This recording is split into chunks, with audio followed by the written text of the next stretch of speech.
Hemos vivido gran parte de nuestras vidas desconectados de nuestra verdadera esencia, atrapados en el deber hacer en lugar de simplemente ser, viviendo en estado automático desde el miedo y los parámetros impuestos, en lugar de vivir desde el sentir y el corazón.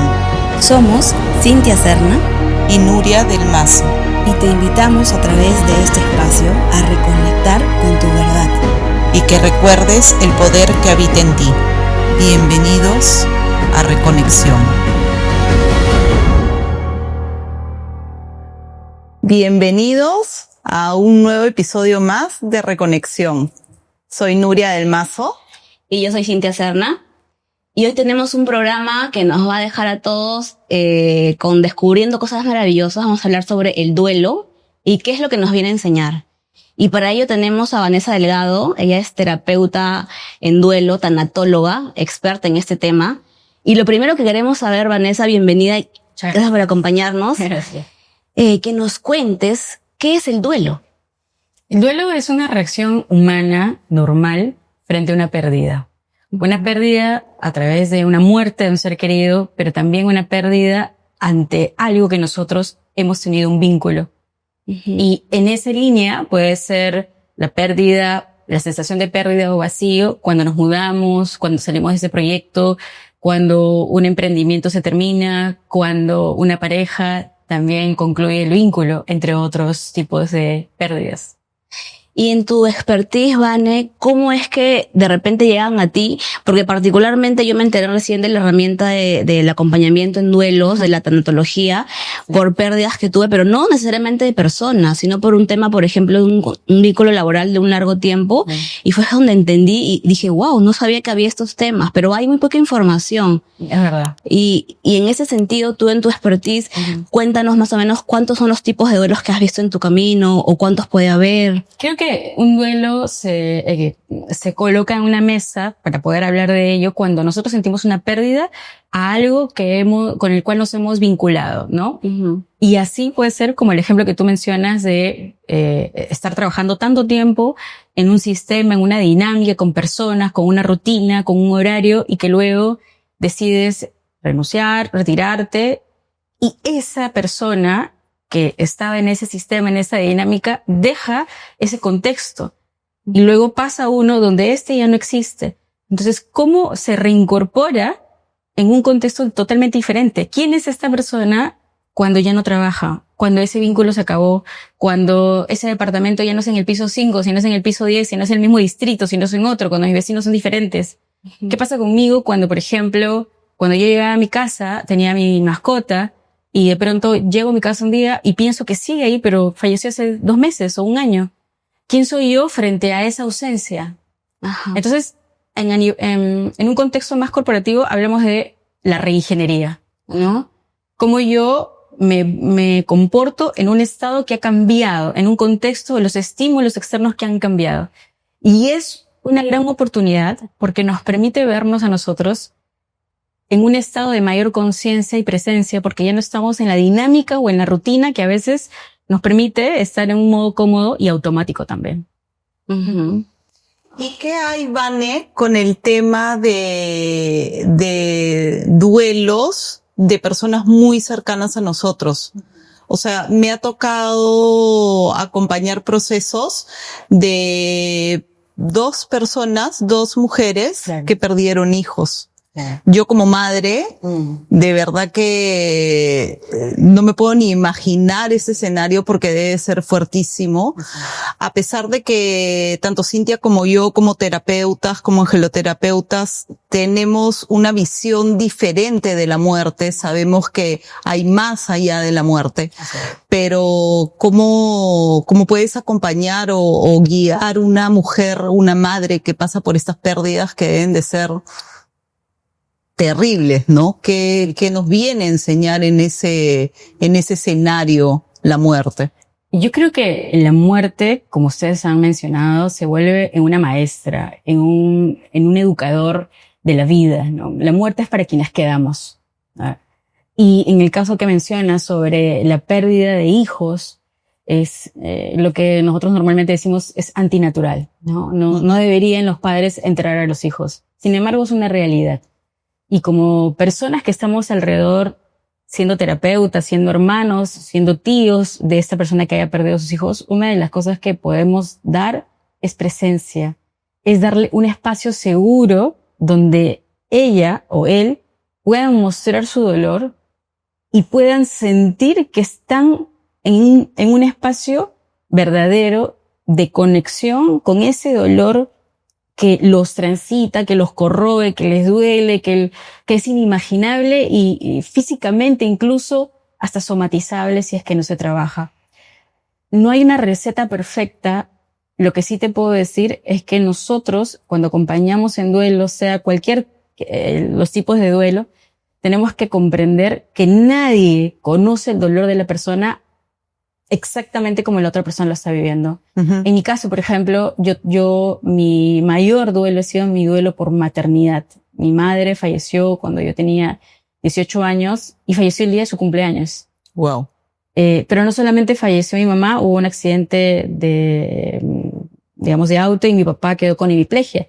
Como figura paterna él también falleció. Sin embargo, físicamente él sigue vivo. Entonces también hay otra perspectiva de muerte frente a los vínculos y ante las referencias paternas y maternas. Pero hablando de la maternidad, y esto un poco te puedo dar un ejemplo, es que yo cuando acompañaba a otras personas que tenían duelo por muerte de madre, lo primero que hacía conmigo es calmar mis pensamientos y no dar recetas. O decir, yo sé dónde estás, sé cómo te sientes, porque en realidad no lo sabemos. Por más expertos o vividos que hayamos estado en eso. Lo que tú has dicho es perfecto, ¿no? Sobre no sé cómo cómo debes de sentirte, pero estoy aquí para escucharte, para conversar de eso que te duele, ¿no? Para recordar cómo era esta persona. Y eso permite un espacio sutil de sanación, sutil, hasta que va evolucionando. Uh-huh. Y te veo que tienes un libro de Brian Weiss, que yo lo amo y lo adoro. Fue para mí uno de mis mentores,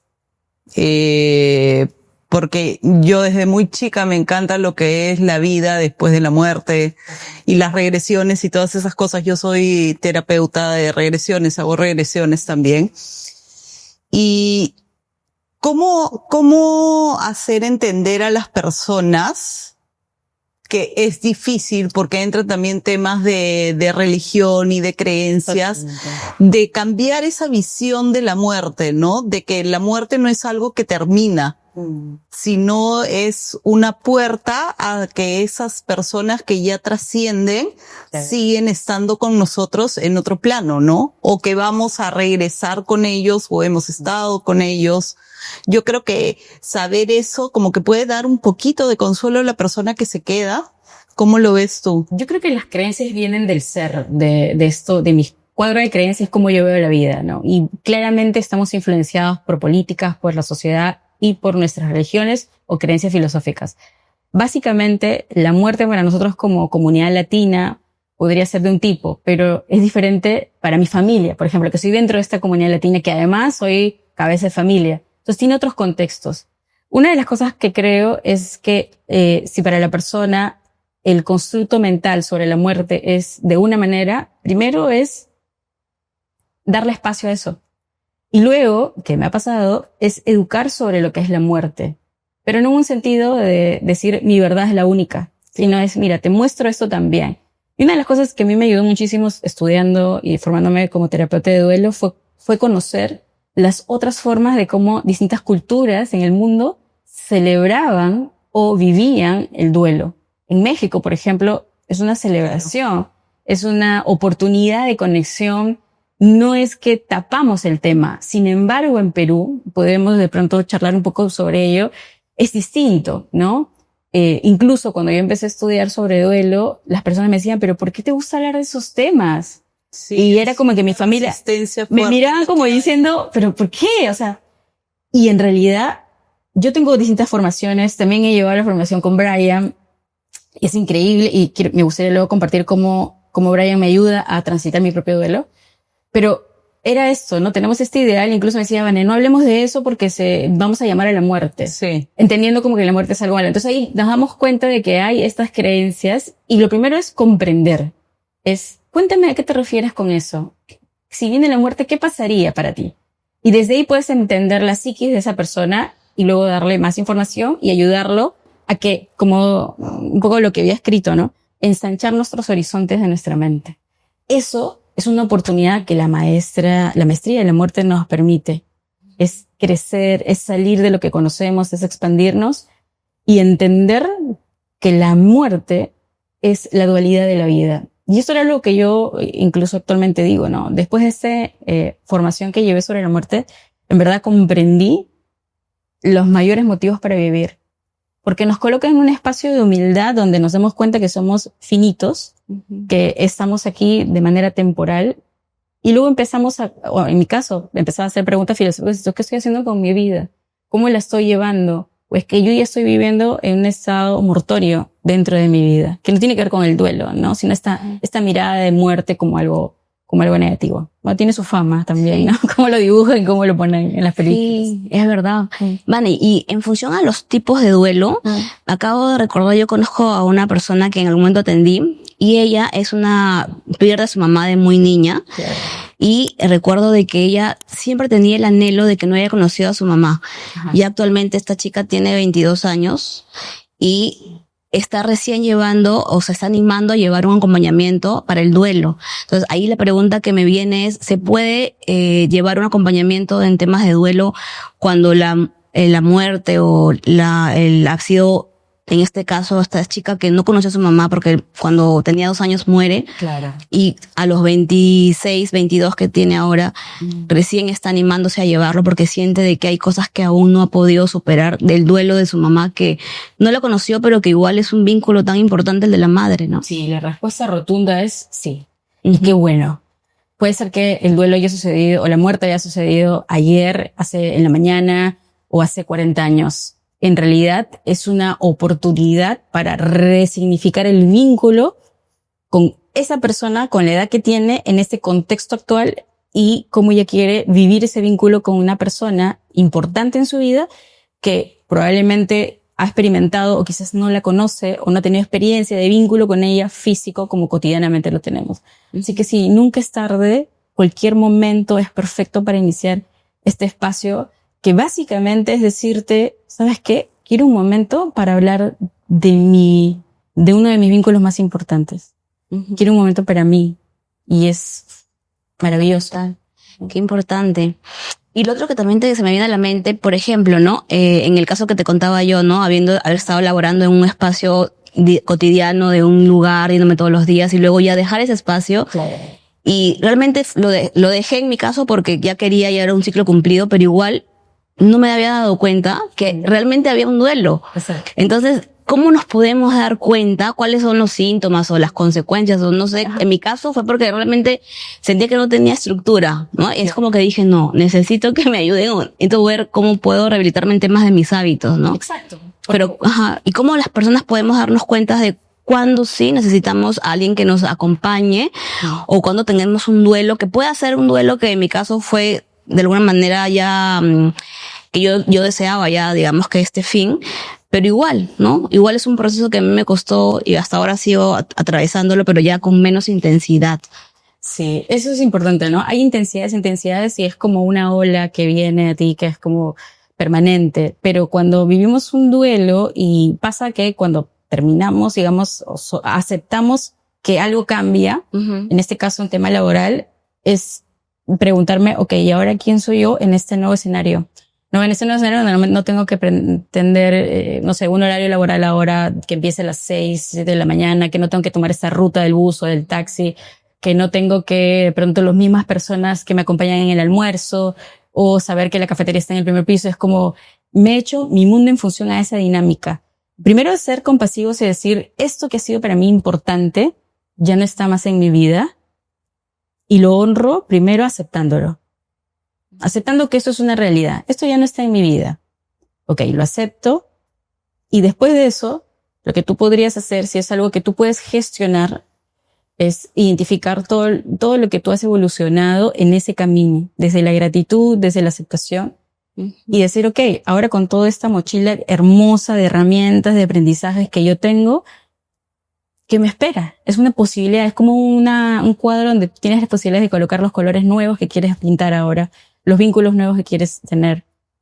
Eso es cuando somos conscientes de que hay un cambio y que ese cambio me permite a mí no solamente un tema mental, un tema de dinámica, sino es un tema de rutina y que eso va a ser un impacto personal importante.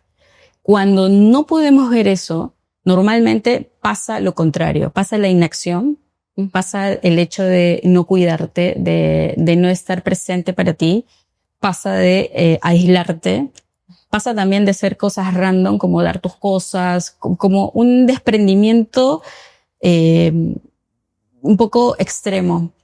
Cuando pasa eso, básicamente es importante tener acompañamiento. Y un terapeuta de duelo es como un equipo. Tú tienes, por ejemplo, ¿no? Para ponerlo en temas deportivos, quienes juegan fútbol, por ejemplo, sabemos que tenemos al coach, ¿no? Al director técnico, pero además tenemos a la persona que se encarga de la nutrición y a la otra persona que se encarga de temas psicológicos y a otra persona que se encarga de, no sé, ver los elementos de que no le falten las zapatillas y todo eso.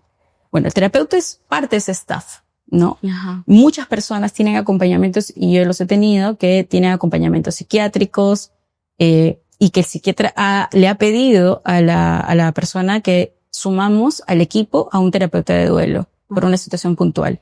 O, por ejemplo, yo he tenido acompañantes que digo, yo te puedo acompañar hasta este punto, pero luego necesitas un acompañamiento más profundo. Si la persona de pronto todavía ni siquiera está en ese camino y está considerando que esto le sobrepasa, es comprender que pedir ayuda es un gesto tan normal y humano. De valentía. Es súper valiente. Sin embargo, yo te puedo decir, y con mi comunidad yo les digo que somos givers anónimas, que somos personas que normalmente nosotros damos, acompañamos a otros, y pedir ayuda no es algo, digamos, cotidiano, ¿no? Porque es como ahora, por ejemplo, que me estaba acomodando yo el micrófono solita, ¿no? Cuando alguien me puede ayudar, porque es como mi acto natural, es parte de mi biología, ¿tal vez? Biología, personalidad. Sin embargo, cuando está en desequilibrio, pasa esto de que sientes que puedes arreglar todo, pero en realidad es importante tener ayuda profesional, y eso te va a dar todo el soporte fundamental para poder transitar algo que puede ser retador. Y esto es como, a veces nosotros minimizamos los tipos de duelo, decimos, pero ¿por qué yo me siento tan mal si mi duelo es por mi mascota? No, porque el entorno social no respeta ese tipo de duelo y no se normaliza. O por qué, por ejemplo, yo tengo duelo sobre una mudanza. No, ¿por qué me debería sentir así? O porque termino una relación, yo me siento mal. No, yo debería estar empoderada al día siguiente y buscando, ¿no? Porque además es una relación que terminó mal. Y no, o sea, nos olvidamos de vivir el dolor, de transitarlo, de sentarnos un rato, de estar un poco en el barro del dolor, lo cual es maravilloso, sentir esa textura. Y después de que estás ahí con acompañamiento, sin acompañamiento, puedes ver, ok, mi plan de acción. Sin embargo, y aquí tengo roto los lentes, debo reconocer que no es tan obvio como suena. En mi historia de vida, y esto es un poco conectando con lo que tú mencionabas sobre esta persona que acompañas, yo transité mi duelo recién después de 8 o 10 años. Y no fue porque, ay, sí, vi la luz y me doy cuenta de que esto es maravilloso, sino porque el dolor no me permitía vivir. Y es porque es como cuando tú tienes algo que luego se seca, que puede ser, no sé, una crema que luego se seca y se vuelve duro en la tapa y es como sacarlo difícil. Bueno, para mí el dolor se convirtió así. Yo creía en el año 98, 2000, que vivir mi duelo iba a destruirme. Yo era cabeza familiar, tenía a mi hermano de 16 años, mi otro hermano de 14, mi hermana de 2, y de pronto de la noche a la mañana me convertí en madre de familia, y también de mi papá incluso. Tuve que soltar un poco mis sueños y vivía mucha confusión, no sabía cuál era mi rol. Pero lo que sí soy clara es que yo anulé mi dolor. Porque dije, ahorita no tengo tiempo para sentir. Y eso es una de las cosas que se repite mucho en las consultas que yo tengo con otras personas. Me dicen, bueno, ahorita no puedo porque tengo que trabajar, tengo que pagar la hipoteca, mis hijos tienen que ir al colegio, soy líder de un equipo, o sea, no me puedo dar ese lujo, dice. Y la verdad que yo le puedo decir, basado en mi historia, de que el no haber vivido mi dolor ha hecho que tome decisiones que no han honrado quién soy. Vínculos basados en la necesidad o en la negación. Trabajos en el cual yo normalizaba trabajar todo el día, todo el tiempo, porque mi mente necesitaba, yo le daba distracción y esa dopamina inmediata de lo que es, por ejemplo, ¿no? En el trabajo, nosotros cuando somos muy productivos, decimos, oye, qué exitoso eres, ¿no? Qué chambeadora, siempre estás full. Y eso es algo que socialmente se ha normalizado, lo cual es una manera de tapar esto que no queremos transitar, porque cuando no estamos trabajando, estamos en casa o cuando estamos solos, en todo caso, tenemos que lidiar con nuestros silencios y en nuestros silencios aparecen estas cosas pendientes. Uh-huh. Y eso que comentas ahorita se ve bastante. ¿Cuánta gente hay que vive a mí? Pero no por el tema de que la gente los vea como guau, qué exitoso, qué ocupados, sino porque ellos mismos no se permiten estar a solas y en silencio con uno mismo, ¿no? Sí. Que es el espacio en donde tú te escuchas, en donde te encuentras con tus sombras y realmente puedes ser auténtico y ver qué es lo que quieres soltar o qué es lo que quieres cambiar. Hay personas que simplemente tienen que hacer y no paran porque le tienen terror a la soledad. Total. Y me parece muy importante lo que estás comentando, ¿no? El podernos dar ese espacio para poder liberar, y si tenemos que llorar, y si tenemos que gritar y reconocernos. Porque a la final es todo eso que no sueltas y que no liberas, termina somatizando el cuerpo. Exacto. Y ahí es donde vemos cada vez más cáncer, más muertes de improviso, más enfermedades autoinmunes, y es, creo yo, el 80% todo eso que callamos y que no decimos y que no nos permitimos ver. Totalmente. David Kessler, por ejemplo, que es un referente en duelo americano, que además acompañó a Elizabeth Kubler-Ross, que es como la madre de la tanatología, menciona que no puedes curar lo que no sientes. Uh-huh. Entonces, si nosotros queremos curar alguna pérdida, tenemos que entregarnos al proceso y, como repito, no tenemos que hacerlo solos. Podemos tener acompañamiento y uno dirá, pero si no me puedo dar ese lujo. Sí, es verdad.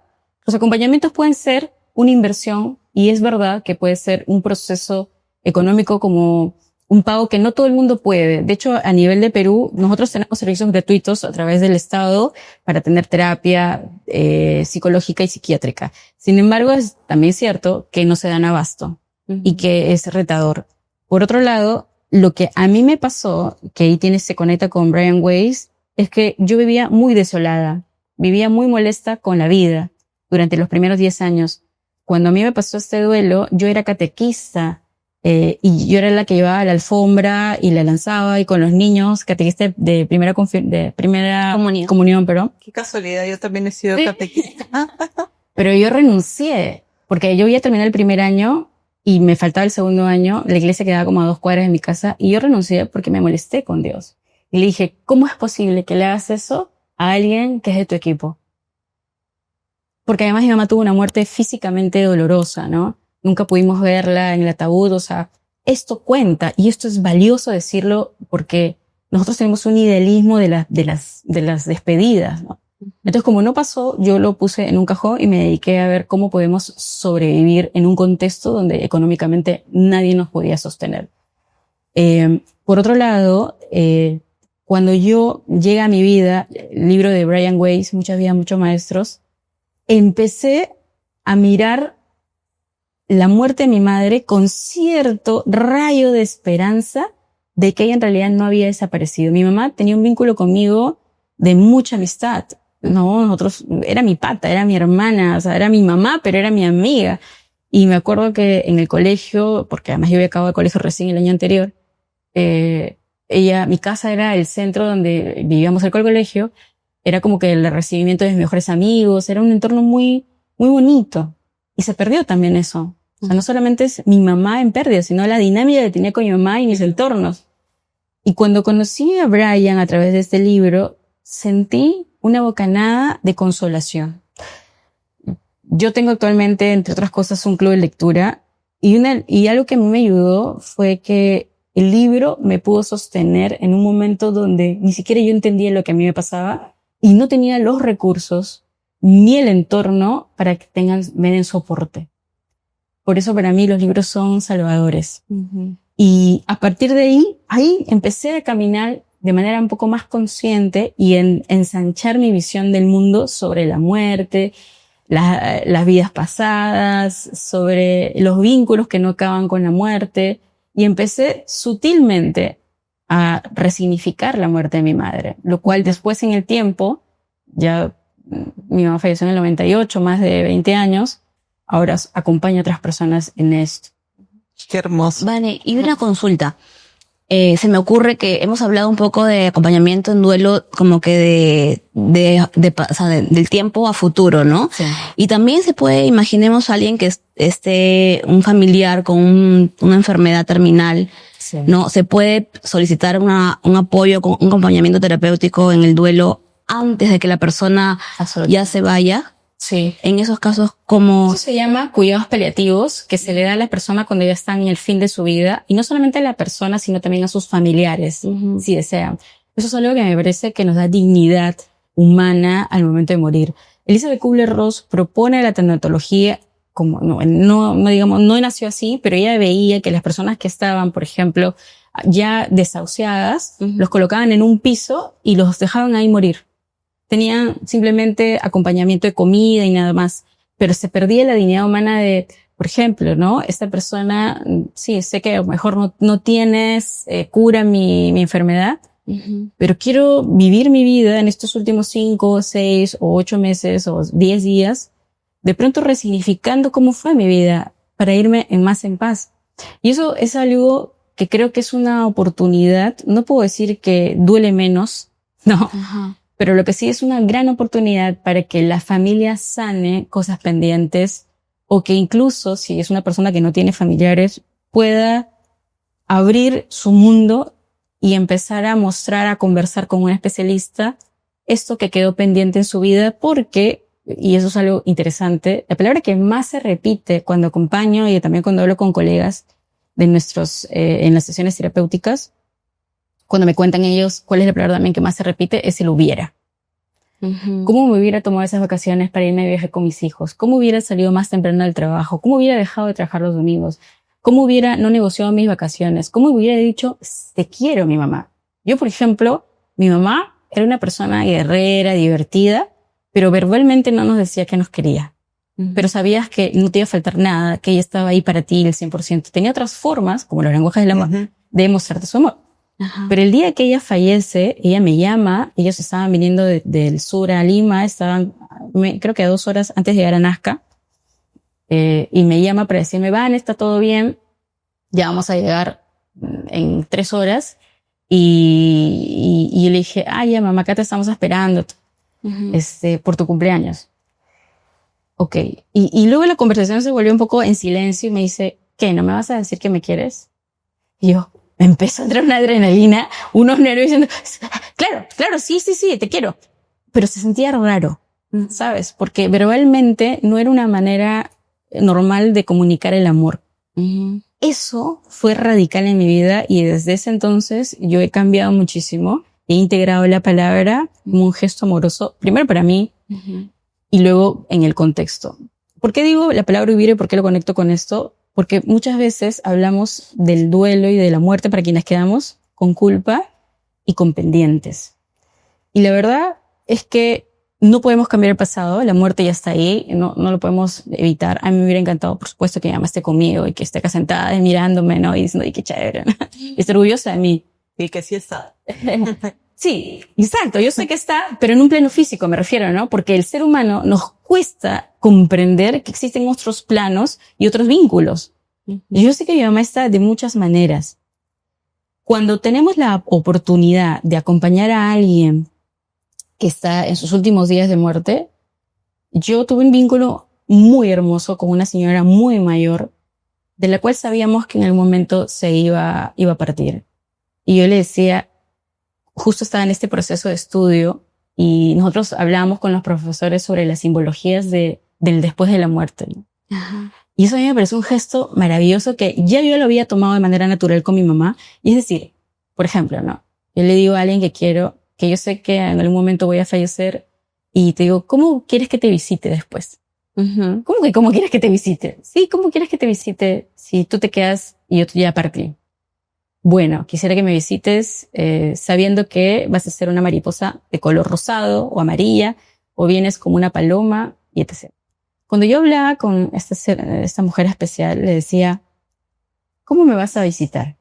Y al principio me decía, ay, pues estamos hablando de una mujer de alrededor de 89 años. ¿Qué me estás hablando? ¿Que ya quieres que me vaya? Le digo, no, quiero que esto nunca acabe entre nosotras. Porque era una conexión especial. No había sido mi familiar, pero era alguien que yo quería un montón y que de alguna manera me conectaba también con mi mamá. Ella falleció más o menos hace 4 años atrás. Y una de las cosas que ella me decía, bueno, ella es muy creyente de la iglesia, me dice, ¿ves las palomas de afuera de la iglesia? Ya, yo voy a venir a visitarte así. Después que ella falleció, yo me conecté con ella a través de una meditación. Ella todavía no había fallecido, estaba ya en cuidados intensivos, estábamos casi saliendo de la pandemia. Y en una meditación yo la siento y siento que viene a despedirse de mí.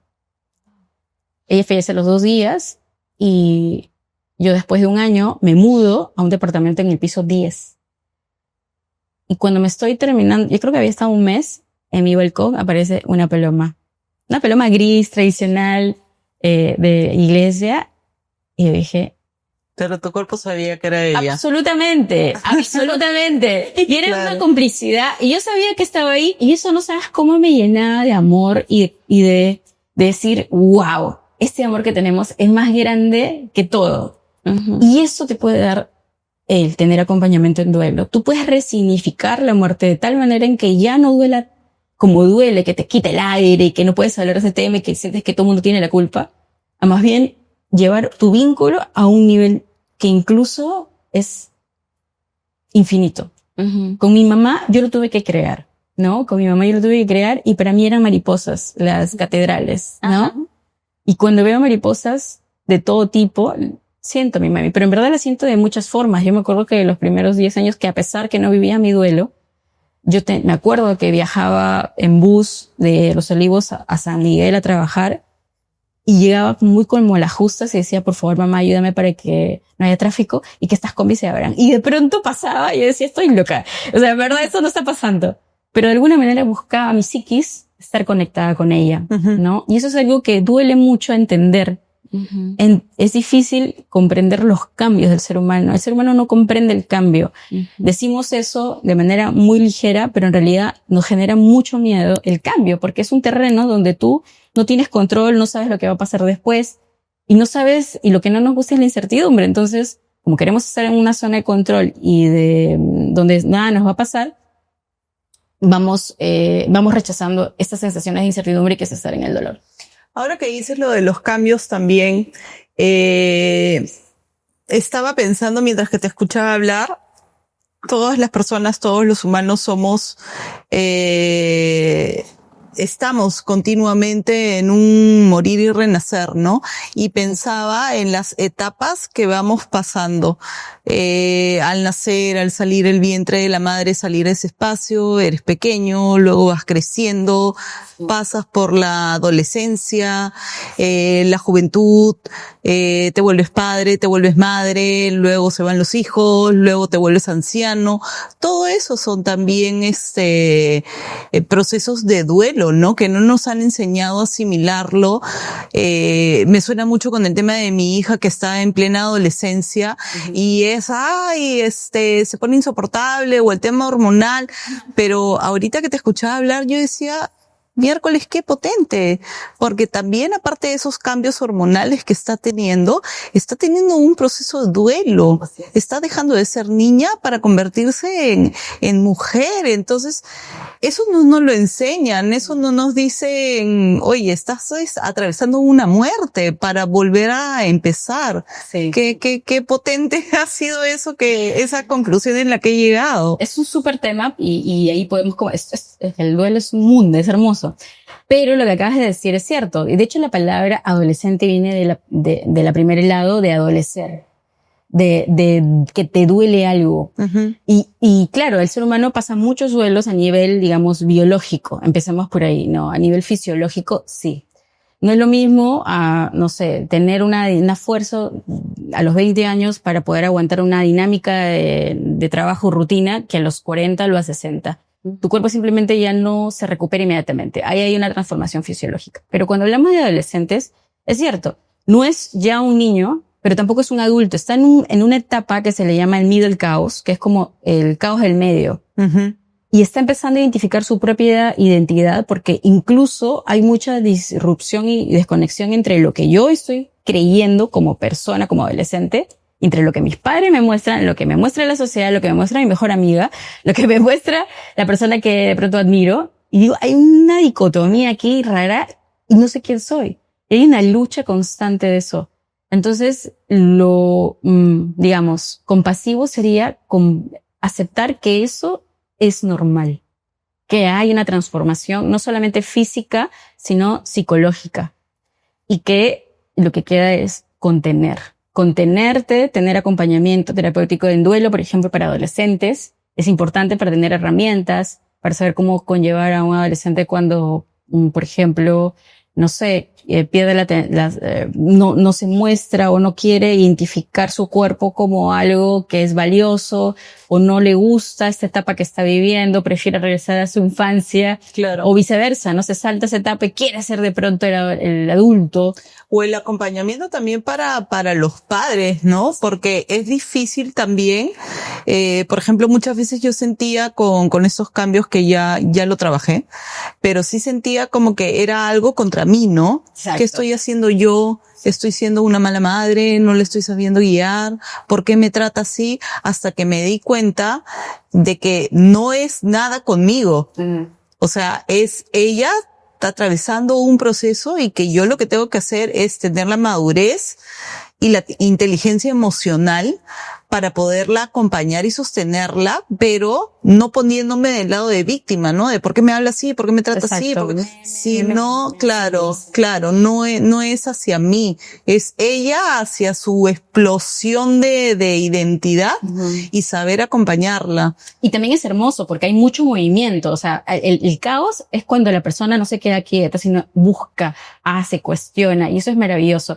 Y es una oportunidad para los padres también, el que los hijos, como las parejas, como todo el entorno, pero en específico las parejas y los hijos son el reflejo, son espejos que nos muestran a lo mejor cosas que nosotros no nos dimos la posibilidad de vivir. Por ejemplo, ¿no? Yo el año pasado recién me di cuenta que nunca fui hija, que siempre fui la hermana mayor o la asistente ejecutiva de mi madre.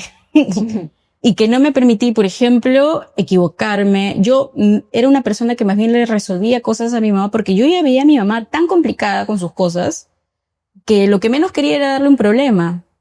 Y dejaba de recibir ayuda o de más bien ser protegida. Yo protegía a los demás.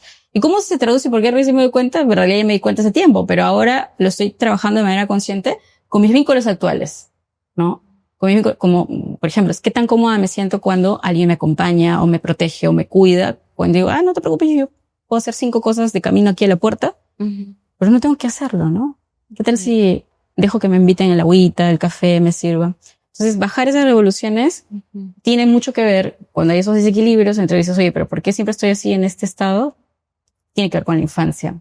Es muy interesante. Vale, y otra pregunta que me acabo de percatar, que hemos hablado, claro, del adolescente que adolece, pero yo tengo, por ejemplo, en mis sesiones algunas mujeres y tengo familiares de personas mayores también que me cuentan, Cintia, o sea, mi mamá o mi abuelita ya está en una edad que ya no puede estar yendo sola a tal lugar, ¿no? Claro. Pero por su mismo ímpetu de no reconocer que ya tiene una edad en donde ya puede ser de repente que no debe salir sola o solo, entonces es como que yo ahí pues los mando contigo, le digo, bueno, tienes que hacer que vaya a un tema de duelo tu mamá o tu tía mayor, porque realmente a veces para la persona mayor, no sé, de 60, 70 creo ya, que no reconocen que ya necesitan no estar yendo a la calle a altas horas de la noche, ¿no? Porque es peligroso. Y como que se sienten vitales, entre comillas, pero a la vez no, o sea, su cuerpo ya no es el mismo. Claro. Hay un video muy divertido cuando hay un señor de 80 años subido sobre una escalera tratando de coger una manzana de un árbol y está agarrando al nieto de 3 años y sale una voz al fondo, ¿no? Yo sabía que esta era la etapa más peligrosa del ser humano. que es en realidad la no conciencia del impacto de mis acciones, ¿no? O incluso la no conciencia de mi cuerpo, porque creo que todavía soy vital, que puedo hacer, que me puedo valer por sí mismo, pero y eso es un proceso, es un duelo. No, tengo que darme cuenta, aceptar que ya no estoy en la misma dinámica, de que sí, ¿sabes qué? Me olvido la dirección o el teléfono para comunicarme, a veces se me va, que de pronto ya no está mi esposa, ¿no? Y a veces la llamo.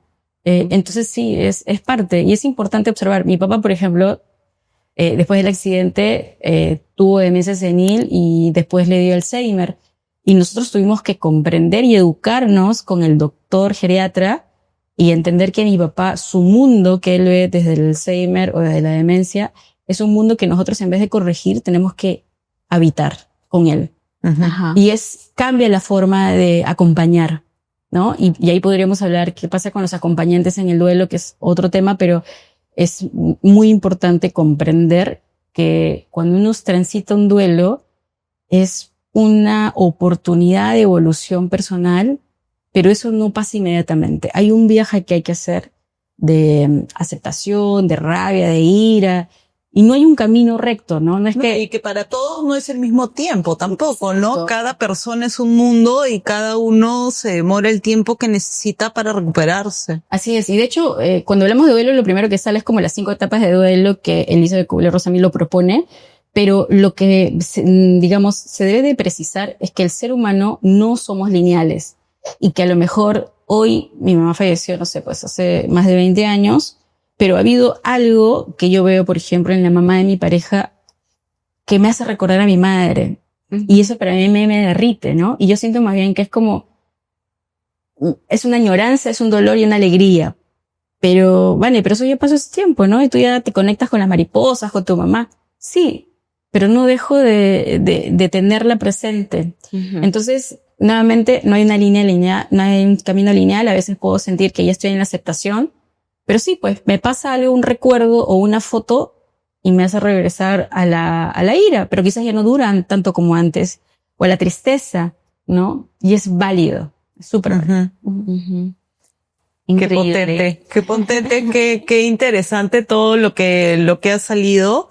Siento que vamos a tener que hacer una segunda parte porque el tema de personas mayores me ha movido mucho. Mi suegra tiene 84, 85 años, creo que cumple ahora.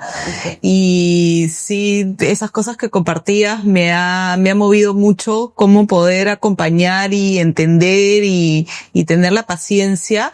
Y creo que hay muchas personas que pueden estar atravesando lo mismo, ¿no? Creo que sí quedan bastantes cosas en el tintero que sería interesante volverlas a tocar. Sí, y a mí también, bueno, eso para otro programa, porque también me interesa mucho. Vanessa es docente y ella también maneja organizaciones y cómo también en organizaciones se viven duelos. O sea, eso también me parece un temón, porque imagínate, nos enfocamos en el presente, pero en instituciones, ¿no? Y solo para decirlo chiquito, es real.